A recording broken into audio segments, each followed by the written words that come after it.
Well, just like we have been saying for the past week or two, the Sixers can never just have a normal start to the NBA season, and the chaos continued again last night. The Sixers lost. They are 1-4. I feel like the tensions are boiling a bit. Obviously, we still need to wait and see what this team looks like with Joel Embiid and Paul George, but obviously they have not played up to par without those guys there, and it has been very concerning and frustrating. But obviously, the bigger story last night, as I was about 3.5 hours into my live show, we go pregame, live game, postgame, every game. I was getting ready to shut things down, and people come swarming into the chat saying that Joel Embiid assaulted a reporter. And I'm like, what? Can this season get any weirder so far? Can we just play regular basketball and have a regular basketball team? I guess not. Something that Sixer fans did to somebody has cursed us, I guess. But anyway, it was based off of this tweet, and Joel Embiid had an altercation in the locker room last night. So we're going to talk about that more. We have a few more details to share on the situation. Also, I will give you my thoughts and what I think is right versus wrong, react to some of the comments I've heard, but most importantly, we will talk about what this means in terms of the Sixers' near future.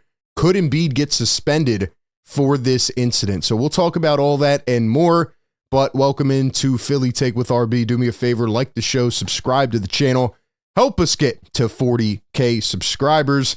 So this tweet was the original one put out last night. We'll go down a quick chain of events here. Keith Pompey says, "Oh boy, people will remember the Sixers season for all the wrong reasons. The team dropped to 1-4, and Joel Embiid assaulted a reporter in the locker room." Obviously, it was edited, which is interesting, but this came out around 10:30 p.m. Eastern time. And then Keith Pompey was getting a ton of responses, so he clarified by saying the reporter was shoved by Embiid. Originally, Keith Pompey had responded to another tweet saying that he had punched somebody. So overall, man, it's just funny. You have two guys at the Inquirer. One puts out a clickbait article to pull in, people's reactions and piss people off and make all these headlines and noise for the wrong reasons. And then you have another one who is clickbaiting the incident that occurred in the locker room. I mean, this is why nobody reads the damn newspaper anymore. But anyway, then Shams clarifies the situation by putting out a tweet of his own. And he says, Sixers Joel Embiid got in an altercation with a columnist following tonight's game in Philly. Embiid took issue with a recent column that referenced his late brother and son, and Embiid shoved the columnist no punch. So this was about 20 minutes later, and this kind of put things into better perspective. But like we talked about the other day, Marcus Hayes, who had put out that article regarding Joel Embiid and his work ethic and, correlated it to his son and his late brother, which was the wrong thing to do, got what he deserved, in my opinion. So I'll talk about that in a second, but pretty much here it is. I didn't want to bring it up the other day. I'm going to have to show it here just to provide better context. But this is the article that Marcus Hayes put out. And I do want to preface this by saying that Hayes has put out a lot of things like this over the years. If this was his first time and this was just an honest mistake, okay. But this is his agenda. Like I said, the newspaper is dying. They are trying to pull in as many people as they can. Obviously, it worked here, but it also made them look like terrible people. So they pull in this article here, and he says, Joel Embiid consistently points to the birth of his son, Arthur, as the major inflection point in his basketball career. He often says he wants to be great, to leave a legacy for the boy named after his little brother, who tragically died in an automobile accident when Embiid was in his first year as a Sixer. Then he says, in order to be great at your job, you first have to show up for work. Embiid has been great at just the opposite. Now, I'm not going to go back down a rabbit hole and give my entire thoughts on this, but my point is, did he have to include this first paragraph? Did it provide any value to the context or the situation? No, it did not. No, it did not. He could have just said, Joel Embiid wants to be one of the greats in the NBA, and to do that, he has to show up and be on the floor. Did he have to include this stuff? No, he didn't. So the amount of people that I'm seeing in the comments right now over the last 12 hours are really surprising to me. People are saying, well, Embiid's just soft and, Embiid shouldn't worry about this. The guy didn't say anything about his brother. Look, man, I'm not saying that he came at his brother in the worst way possible and directly threw an insult at him, but you're talking about a man who obviously has trauma, whose brother died tragically. And Kyle Newbeck put out a really good piece this morning that I think clarifies it even more. And this is just the perfect way to put it. You know, he says, many mocked an idea Embiid had verbalized that he'd done way too much for Philadelphia to take the sort of criticism he had from Hayes. Arthur was a perfect example of what that means in practice. Embiid's younger brother visited the U.S. shortly after he was drafted by the Sixers, but the two brothers never got to see one another, with Joel on the West Coast post-surgery and Arthur staying with family on the East Coast. The brothers assumed they'd have a chance to meet up and spend time together soon after, but when Arthur passed away later that year, it had been over 3 years since they'd been able to see each other in person. And then he says, the feeling of regret and absence and a distance can never be made up for is part of what it means when Embiid says he sacrificed for the team and the city he represents. So, look, man, I mean, Joel obviously has trauma here, and you know, to put this in an article, it just didn't make any sense. And if that was you, if this was you in this situation, you know, and you're going out there and you're struggling to get on the floor and you're probably going through it mentally and you have to deal with this type of stuff from the media, I understand the media has a job. I respect that. There are hard questions that must be asked, but there are certain lines and boundaries. Everybody's going to respond a little different to criticism and articles, and Joel's had a lot of things said about him over his career.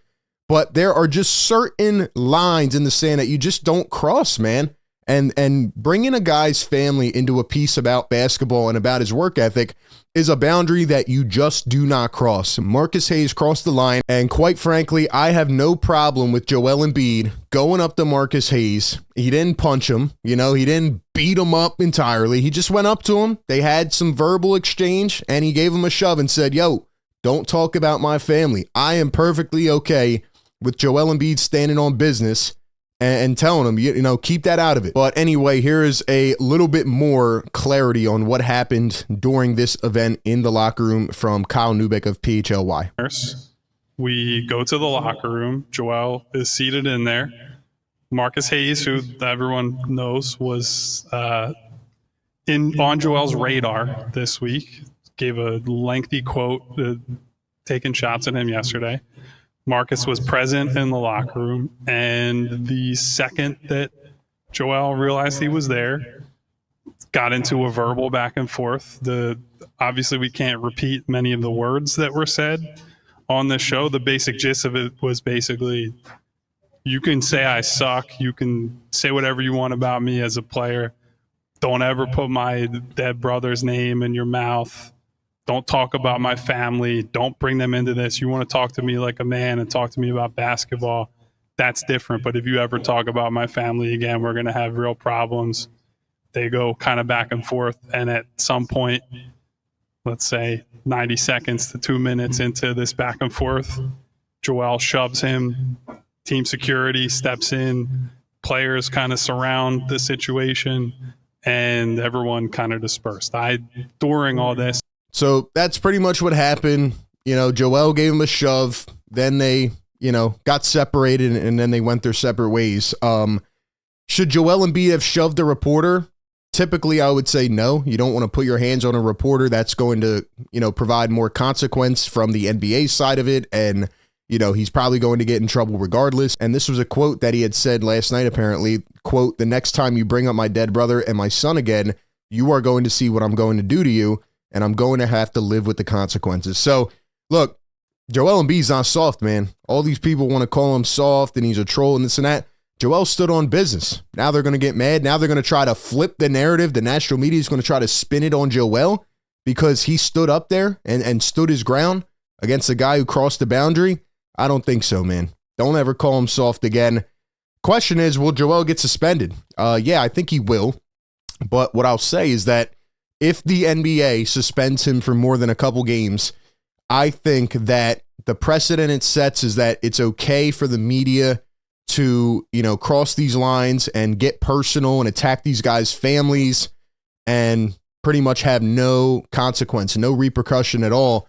Not that the NBA directly controls each team's media, but they control the environment, you know, how these pressers work and how everything kind of joins together. And if they're going to let reporters do things like this, and, you know, honestly, Marcus Hayes should be suspended. Shouldn't be Joel Embiid. I mean, if you want to suspend Embiid a couple games for touching a reporter, okay. But in my opinion, it should be the other guy. I think the whole situation is messed up in general. And, you know, biggest plot twist, right? Joel Embiid finally gets healthy and is good to return this week on the West Coast. And now he probably gets suspended, right? So now he's going to miss more games. Man, this team just cannot be normal. They can never have a normal basketball situation. It's getting very frustrating. I hope that Embiid does get back on the floor. I hope an event like this kind of sparks the team and motivates them to, you know, kick it up a gear, because right now they are playing bad basketball and they can't seem to figure anything out. What a great time to be alive. What a great time to be a Sixers fan. Give me your thoughts down below. Appreciate everybody for tapping in. Be sure to like, comment, subscribe, and I'll catch you on the next one. Peace.